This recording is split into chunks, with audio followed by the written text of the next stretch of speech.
Ma'asyiral muslimin wal muslimat rahimakumullah. Kita sebagai umat muslimin hendaklah harus menyadari bahwa semua bentuk ibadah apapun, termasuk ibadah haji, sesungguhnya adalah merupakan demonstrasi dari berbagai tingkat perkembangan spiritual para nabi.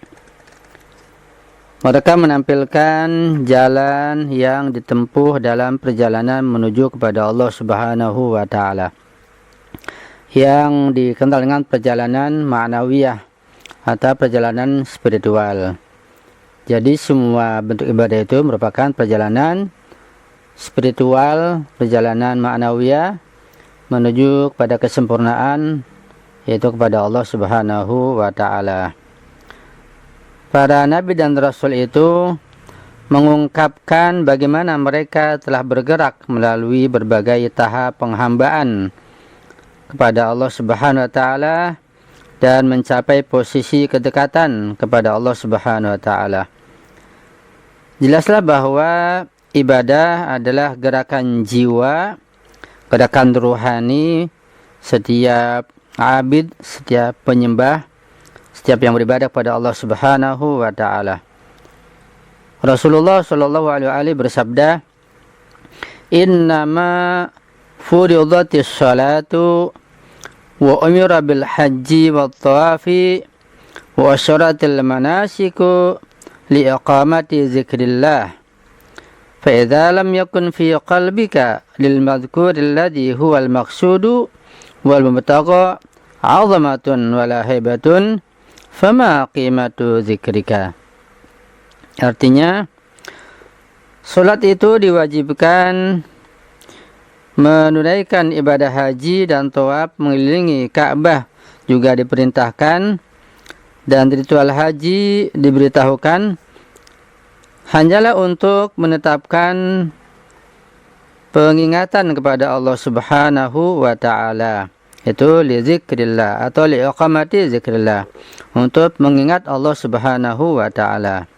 Artinya semua ibadah itu untuk mengingat Allah Subhanahu wa Ta'ala. Apa nilainya sekadar mengucapkan dan melakukan gerakan fisik apabila hatimu hampa akan tujuan ibadah yang utama? Jadi tujuan utama ibadah adalah untuk senantiasa mengingat Allah Subhanahu wa Ta'ala. Ketika seorang hamba menghasilkan hikmah ibadah, selalu ingat kepada Allah, maka hidupnya akan lurus, hidupnya akan baik, tentram, damai, bahagia, dan tidak akan menzalimi orang lain tanpa hak sedikit pun. Itu hikmah ibadah yang sangat tinggi, yaitu lizikrillah. Ya. Oleh karena itu, upacara ziarah dan haji adalah demonstrasi perkembangan spiritual manusia sempurna secara teratur, ya, mengikuti berbagai tahap perkembangan secara hati-hati. Dan seorang abid, yaitu manusia, memutuskan diri dari segala kepentingan materi dan urusan duniawi ketika melakukan ibadah haji atau ibadah apapun. Manusia ketika menghamba kepada Allah, ia menarik diri dari kesibukan dalam kegelapan diri. Dia mencapai keadaan perendaman dalam pencahayaan wilayah ilahi. Sebuah ziarah sejati adalah gerakan spiritual, sebuah perkembangan yang terjadi pada diri manusia secara sesungguhnya. Jadi ziarah berarti kesempurnaan. Ziarah berarti menuju kepada makam ubudiyah kepada Allah Subhanahu wa Ta'ala, penghambaan pada Allah. Ini menyiratkan konversi kekuatan potensial menjadi realisasi fisik. Hal ini mirip dengan konversi satu logam ke logam yang lain dalam ilmu kimia. Ini bukan permainan atau hiburan sebagaimana anggapan sebagian orang yang tidak mengerti, orang-orang yang bodoh. Bagaimana seseorang dapat membandingkan persepsi kekanak-kanakan ini dengan perkembangan bergerak dari mereka yang berjuang menuju kedekatan kepada Allah Subhanahu wa Ta'ala.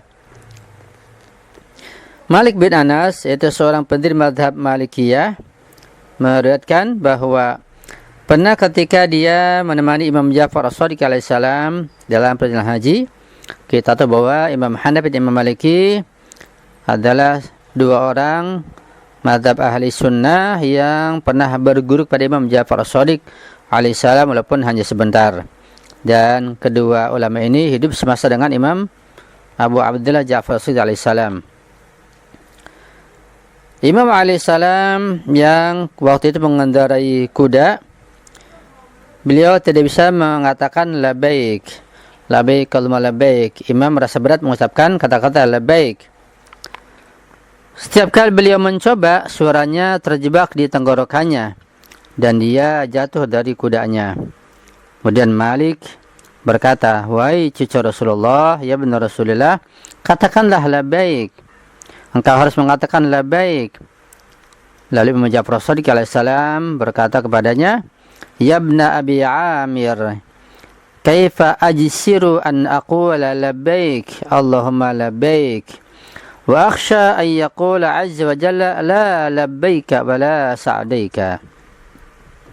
Wahai ibnu Abi Amir, dipanggil kepada Imam Malik bin Anas, bagaimana aku berani mengatakan labbaik Allahumma labbaik ketika aku takut bahwa Allah yang Maha Kuasa bisa menjawab tidak, aku tidak menerimamu, la labbaik, atau aku tidak akan mengakuimu. Ya, ini merupakan ungkapan nasihat dan wasiat yang sangat halus dan tersembunyi di balik sikap Imam Ja'far As-Shadiq tersebut, bahwa ungkapan labbaik itu tidak sembarangan. Artinya ketika seorang belum siap sebagai hamba Allah, belum siap menerima perintah Allah, menjauhkan larangannya, tidak mungkin mengatakan labbaik dan akan dijawab oleh Allah la labbaik la sa'daik, malah akan mencelakakan dirinya. Karena itu ungkapan labbaik itu ungkapan yang harus betul siap menerima perintah dari Allah SWT dan menjauhkan semua bentuk larangannya. Ketika sudah siap, berungkapanlah labbaik dengan ketulusan, dengan keikhlasan, dengan penuh persiapan, siap menerima perintah dari Allah Subhanahu wa taala dan menjalankan dengan sepenuh dan seikhlas mungkin. Jika seseorang dapat berangkat dan mencapai Ka'bah, dapat menyentuh Hajar Aswad dengan tangannya, membiarkan hatinya berada pada lereng Bukit Arafah, membiarkan dirinya menyadari simbol Allah akan apa yang terlarang, pengorbanan domba hasrat egois dengan menggunakan kepastian dan keridhaan sebagai pisau, maka dia adalah haji sesungguhnya. Ketika dia kembali, jika dia telah dikonversi menjadi permata surgawi. Artinya haji tidak mudah seperti kita membalikan kedua tangan kita. Ini perlu pemahaman yang mendalam, perlu persiapan, perlu kesungguhan, perlu kesabaran, dan perlu pengertian yang lebih luas lagi. Bukan sekedar ibadah ikut-ikutan belaka. Harus penuh dengan kesadaran. Ya. Barangkali sampai di sini dulu perjumpaan kita lewat kajian akhlak dengan membaca kitab Risalatul Huquq Imam Sajjad ini tentang masalah hak-hak haji. Mudah-mudahan bahasan yang sederhana dapat kita pahami dengan baik dan kita dapat meningkatkan amal ibadah kita, baik itu ibadah sholat, ibadah puasa, ibadah haji, dan ibadah-ibadah yang lainnya yang sangat banyak itu. Jadi bukan sekedar kita hanya ikut-ikutan belaka. Ya, orang sholat kita ikut sholat, orang puasa kita ikut puasa, orang haji kita ikut haji karena mampu, karena punya uang, karena sehat dan sebagainya.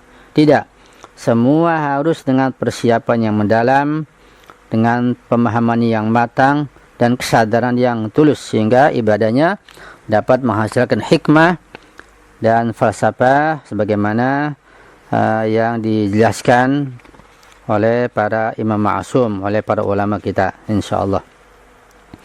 Sampai di sini apa yang bisa saya jelaskan, yang saya bacakan. Jika ada kesalahan, kehilapan dan kekurangan mohon dimaafkan dan diperbaiki, dan saya mohon doanya selalu. Dan saya akhiri, wal afa minkum, wassalamualaikum warahmatullahi wabarakatuh.